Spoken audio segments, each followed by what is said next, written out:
Hi there, Tyler. Hope your travels are going well and looking forward to seeing you in person back in the studio next week. This is your video lesson for today. If you have any questions for me after the video or need any clarification or want me to look at anything, don't hesitate to ask. I don't mind at all. I much rather have you ask me a 30-second question than be frustrated all week. 4 things I want to talk about. Last one's a pretty big one. I'll go down the list and we'll go from there. So good. I'm glad all the books came in. We'll put them to good use. First one, I am assuming that you bought the Rock Secrets book. The beginner lead method is fine. It has a bunch of great examples in there and sample licks and everything. I'm not sure how challenging it would be for you, but I'm assuming you bought the Rock Secrets. So I'll just kind of go from there with that assumption. So first thing is A minor pentatonic box 3. It sounds like the other boxes are coming along underneath your fingers. So box 3 can be a little tricky with crossing the, actually I'm gonna go the electric for this one. So let's see the fret markers a bit easier. And I'll use that for Travis. So,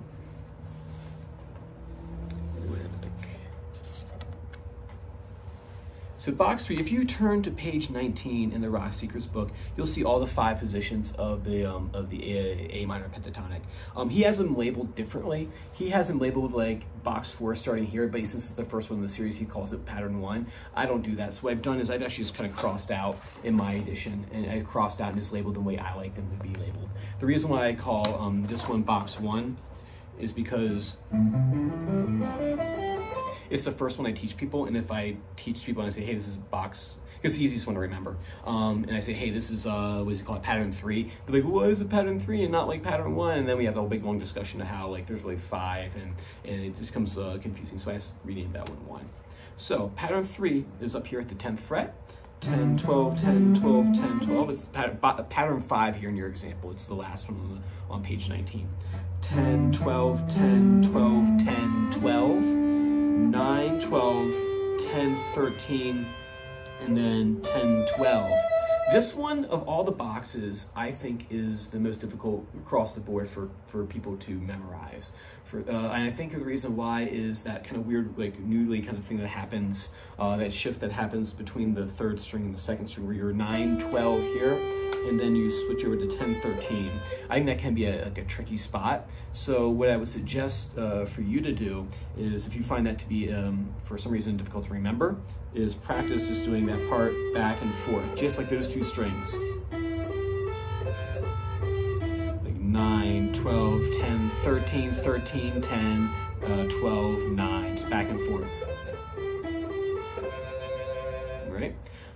That would watch out for that spot right there. The beginning part's not too bad. So we put a 3-note sequence with it.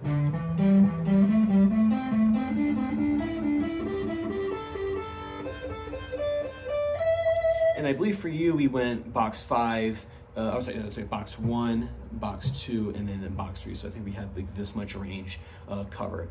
Once you get comfortable, so obviously memorize box 3 before you try to stick it with all the rest. But once you do, and I don't think it's going to take you very long, the more boxes you learn, I think the faster the learning gets with them. You start getting your own method for assimilating them into your playing. So what I would like you to do first is see if you can just run up and down in a zigzag fashion through the boxes. So box 1, scooch up to box 2, and then once you get box 3 in under your fingers and memorize well enough, scooch into box 3. And then I would reverse it, starting on the 10th fret this time. Scooch down to box 1, or sorry, box 2. And then box 1.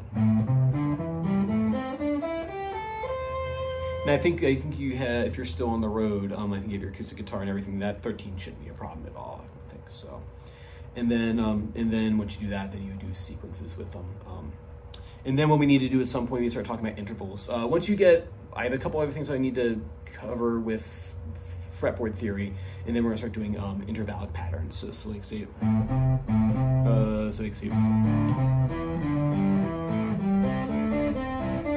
things like that. Anyway, so work on that for me. And then next thing on the list is the chord wheel. All right, so with chord wheel, So we're gonna slide our chord wheel so that C is home base number 1. That's the key that we're in. And if you notice right here, each one, I think we might have mentioned it last time in the last lessons, that see that 1 right there, that capital 1? That is a major chord, right? So the capital Roman numerals are major. The lowercase Roman numerals, i.e. these guys right up here, these guys are minor. Don't worry about this one for today. We'll talk about that. I want to see how much you know about diminished chords. I'm not sure if your teacher last time explained how those kind of work to you. So just kind of steer away from him just for right now. I promise we'll cover it though in the future. So 1 is major, 2 is minor, 3 is minor, 4 is major, 5 is major, and 6 is minor. That's our relative minor. I think we talked about that last time with the other chord wheel that I sent over to you. So C's relative major is A minor. And then this ordering is the same no matter what key that you're in. It's all alphabetical order. So C's and then D's minor, 3's minor, and then 4 is major, right? So they're all alphabetical order. And that is the same no matter what key you're in. It's not like all of a sudden the chord qualities change, like all of a sudden now, like the 2 chords major all of a sudden. That doesn't happen unless you do something to change the scale. So once you learn the order, it's like 1 major, 2 minor, 3 minor, 4 major, 5 major. I remember in music school, I was just sitting there drilling that and just having like the test where you have to, okay, C1 is major, 2 minor, 3 minor, 4 major, 5 major, 6 minor, and 7 diminished. And then we just like write out a bunch of different keys like C major, D major, and write them all out. There is a reason for why that is the way it is. We just haven't gotten there yet, but I promise I will explain that to you when we get there. Just understand that for right now, these qualities, either major or minor, chord qualities that is, are always and forever going to be the same. And then let's see here.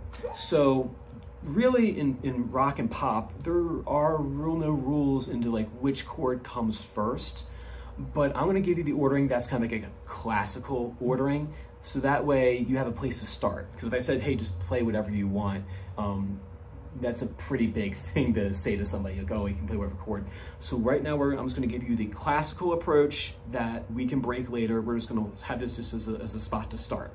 And so the ordering that you can have is from left to right. This is what's called a chord progression, harmonic progression right here. Is that typically you'll start 1 major and then you go to the 3 chord, it's minor, 6 chord is minor, and then it goes to the 2 chord, then the 4 chord, then the 5 chord, and then back to home base. Right now for us, we're gonna treat the 1 chord as home base. We're gonna start there and we're gonna end there. That's gonna be our center, right? That way you have a beginning point and a destination to go to. And I promise you later on, we'll break all those rules and I'll teach you some really cool stuff that you can do with it. For right now, just a spot to start. So what I want you to do is you're gonna start on home base and you're gonna pick 4 chords to do this with. And you can do it as open chords just for right now, just to kind of get used to the idea. But any chord is fair game. So let me turn this distortion off because we don't need it right now. What you can do is you'll start with the C chord, right? So 1, and I'm just going to strum just to kind of show how. So 1, E minor, A minor, D minor, F, G, back to C right there. Good. And that's just like the order that sounds nice, and they established it a long time ago in box time. These are a nice way for the chords to kind of progress through. And like I say, later on we'll break all that and do some really fun stuff.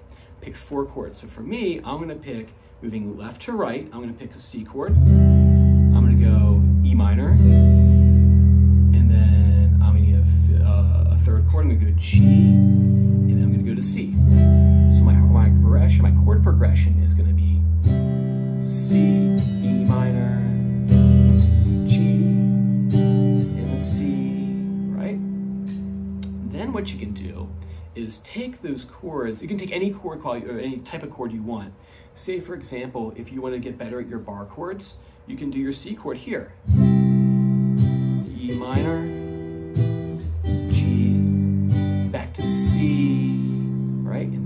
chord progression. You can take the 7th chords that your previous teacher had taught you. You can do C major 7, right? E minor 7. G dominant 7. Back to C. But for me, I might not like doing that because that dominant 7 always sounds kind of bluesy to me. So if I'm trying to make a chill kind of vibe, I might just swap out that for just a G chord. So progression becomes this. It becomes that C major 7 that you already know. Now we're going to E minor 7. We're going to go to a bar chord, a G, back to C, right? Then what you can do once you got your pattern that you like, the chord progression that you like, you can go to the Travis picking book and go to that first pattern right here. Here it is, pattern 1, right? And then this one right here is just an outside-in pattern. I'll check. I need to check on how your Travis picks are coming along. I just want to make sure everything is looking good. If you want to send me a video over so I can kind of like take a peek, I just want to make sure everything's going okay with your Travis pick. You guys haven't had a chance to see that. If I just do this first pattern right here, that outside in 5, 2, 3, 1 pattern that he has in here.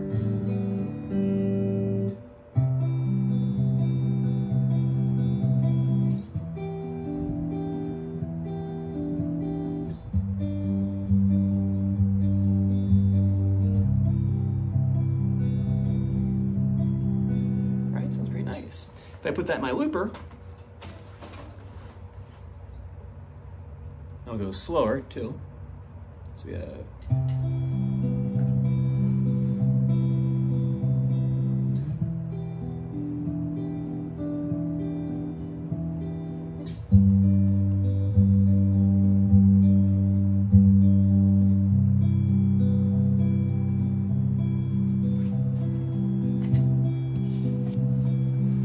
take the A minor stuff that we've been working on.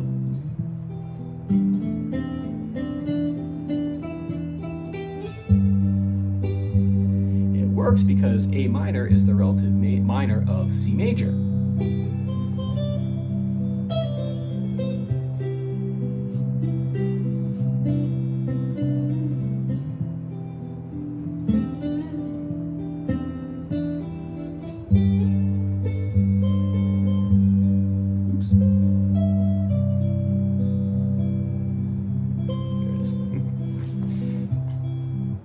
Make a nice little progression that you can put in your Ableton and solo over top of with the chords that you need.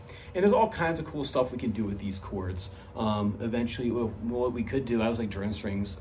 Say if I took the chord shapes I gave you last time, like the guide tone voicings.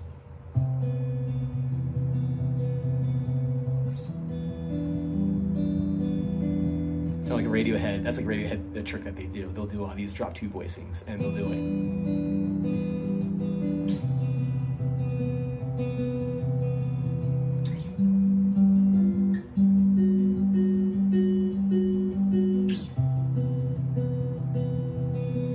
Strings.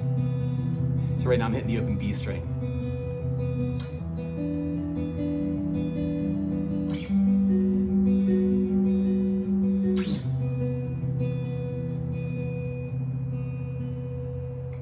Cool, man. If you have any questions about that, feel free to shoot me over an email. If not, I'm looking forward to seeing you same time next week. Take care.